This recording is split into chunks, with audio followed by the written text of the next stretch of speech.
Coucou tout le monde, j'espère que vous allez bien, que la santé ça va. On se retrouve aujourd'hui pour cette toute nouvelle vidéo. On va faire la dernière série des vidéos de ce que je ne ferai plus jamais à mes cheveux. Oui, aujourd'hui c'est la dernière série de cette vidéo. Vous avez beaucoup apprécié cette série de vidéos, ce format de vidéos.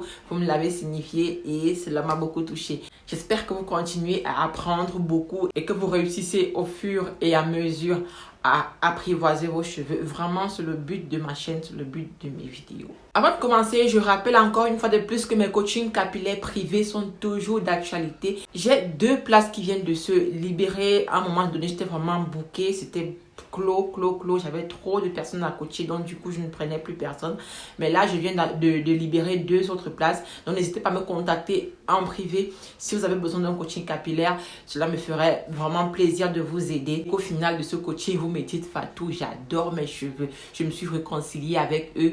Ils sont magnifiques. Merci à toi. Plus jamais je ne les cacherai. C'est ça mon objectif. Je vais vous laisser le numéro ou le lien dans la description. Vous pourrez cliquer sur le lien et me contacter via le groupe. Ainsi, on pourra échanger. Alors, sans plus tarder, on va se lancer dans le vif du sujet.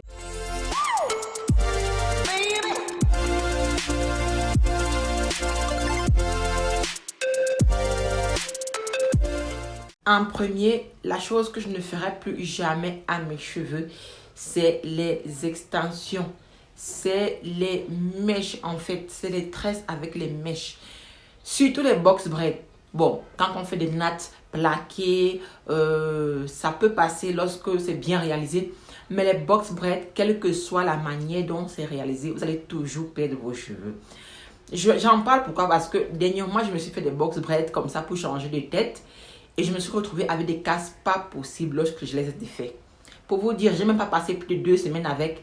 Et je vous assure, mes cheveux ont chuté, mais de ouf.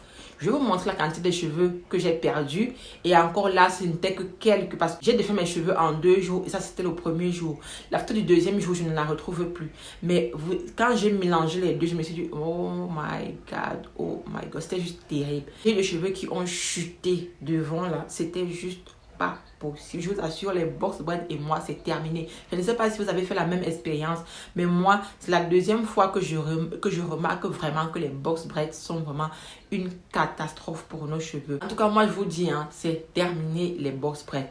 Mais j'aimerais quand même que vous me dites en commentaire si vous aussi, vous avez eu la même expérience que moi. Ensuite, ce que je ne ferai plus jamais à mes cheveux, c'est de vaporiser de l'eau tout le temps dedans. C'est vrai que quand on vient de revenir au naturel, on entend partout hydratation, vaporiser de l'eau, vaporiser. On se dit que c'est la meilleure chose à faire. Or, c'est une grossière erreur. Il ne faut absolument pas vaporiser de l'eau dans les cheveux tout le temps. Ce que vous allez réussir à faire, c'est les assécher encore plus. Ce n'est pas ça la solution. L'hydratation, ce n'est pas vaporiser de l'eau tout le temps et n'importe comment. L'hydratation, celle qui est efficace et qui marche de dingue, c'est de piéger l'eau dans les cheveux. J'en ai déjà parlé dans une de mes vidéos sur comment faire pour sceller l'hydratation au mieux, pour piéger l'eau dans les cheveux au mieux, pour laisser les cheveux hydratés plus longtemps. Alors, si tu n'as pas encore vu cette vidéo, parce que je n'ai pas envie de revenir là-dessus, la vidéo va durer, je ne sais même pas combien de temps, mais ce n'est pas le but en fait. J'aime pas faire les vidéos trop longues et vous le savez. Comment piéger l'eau dans tes cheveux au maximum? Clique sur le lien qui s'affiche quelque part ici et tu sauras tout sur tout. Mais par pitié, arrête de vaporiser de l'eau dans tes cheveux tout le temps. Ça ne sert à rien d'autre que les assécher davantage. En 3, ce que je ne ferai plus jamais, c'est de laisser mes cheveux entre les mains de quelqu'un qui ne maîtrise pas les cheveux crépus. Il existe des coiffeuses qui ne savent pas dire qu'elles ne maîtrisent pas les cheveux crépus. On ne va pas dire qu'elles ne sont pas bonnes. Elles maîtrisent la coiffure, elles savent coiffer, elles sont même réputées. Mais la maîtrise du cheveu naturel, c'est tout autre chose. Voyez-vous, si vous ne connaissez pas une professionnelle du cheveu qui maîtrise le cheveu naturel en particulier, je vous en prie, n'y allez pas du tout. Elle va vous bousiller vos cheveux de dingue.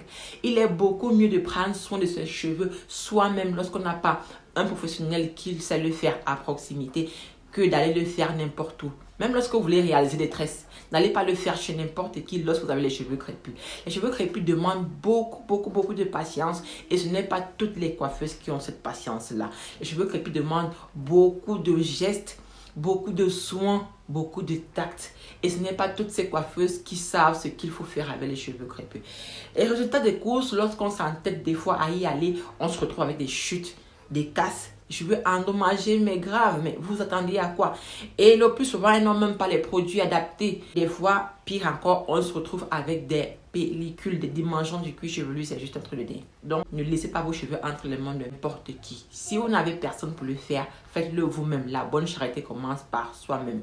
À d'un temps. Autre chose que je ne ferai plus jamais, c'est de courir après la pousse. On veut toutes avoir des cheveux longs. Bon, je dis toutes. La majorité, parce que c'est pas tout le monde qui aime les cheveux longs. Donc, je déconseille fortement de courir après la pousse. Ça nous conduit souvent à faire des erreurs super graves et de tomber dans des pièges pas possibles. Concentrez-vous plutôt sur la santé, le bien-être de vos cheveux et la longueur viendra de manière conséquente en fait. Moi, je vois des gens qui stressent sur la longueur, qui veulent tout le temps avoir des cheveux très longs. Tous les mois, ils sont en train de mesurer est-ce que j'ai gagné de la longueur. C'est un truc de dingue. On prend 1 mètre de couturier, on mesure, j'ai combien de centimètres aujourd'hui, combien de centimètres aujourd'hui. Franchement, c'est quoi ça? Vous allez réussir à vous stresser et à vous faire mal à la tête pour rien. Laissez vos cheveux tranquilles, occupez-vous-en bien, utilisez les bons produits, ayez les bons gestes et foutez-leur la paix. Vous allez voir qu'ils vont pousser sans rien vous demander du tout. Chacun a son niveau de pousse, chacun a ses cheveux, chacun a sa génétique. Ne comparez pas votre vitesse de pousse à la vitesse d'un tiers. Vous ne connaissez pas son vécu, vous ne connaissez pas sa vie, vous ne connaissez pas ses cheveux. Bref, concentrez-vous juste sur la santé de vos cheveux et tout va suivre. Moi, je vous dis, mes cheveux, je les laisse tranquilles. Je ne suis plus là dans les trucs, se laver les cheveux de manière contraignante toutes les semaines, il faut faire ci, il faut faire ça. Une routine carrément. Non, moi, je n'ai plus ça. J'ai mon shampoing, j'ai mon après-shampoing, éventuellement une crème hydratante, du beurre de karité, c'était bon. Je me lave les cheveux quand j'ai le temps. Et puis, c'est tout. Je ne me stresse pas. Et vous voyez, je ne fais que gagner de la longueur. C'est absolument fou de chez fou. Moi, je vous assure que depuis que j'ai décidé de ne plus trop suivre les routines capillaires carrées, comme on en voit sur le net, mes cheveux poussent tous les jours sans que je ne leur demande rien du tout. C'est ce que je vous conseille si vous voulez avoir une longueur. Si vous me suivez depuis le début, vous verrez que mes cheveux ont poussé, mais de dingue. Moi-même, je n'y crois pas. Mais c'est ça. Et ça continue de pousser sans que je ne fasse quoi que ce soit. Je ne me prive de rien. Je n'ai pas de contraintes. Genre dormir avec un son dans la tête, faire un pré-poudre, dormir avec, prendre du tchébé, dormir avec, prendre des oignons, dormir avec. Tous ces produits qui empestent et parfois on est obligé de mettre mal à l'aise son compagnon juste parce qu'on veut faire un soin qui au final ne nous apportera pas grand chose de plus que si on n'avait pas fait. Ayez une routine toute simple. Arrêtez de copier tout ce qu'on vous dit. Oh là là, il y a la petite qui pleure. Il faut que j'y aille. Je vous fais plein de bisous. On se retrouve à une très prochaine vidéo. Je vous adore, mes amours. Bisous.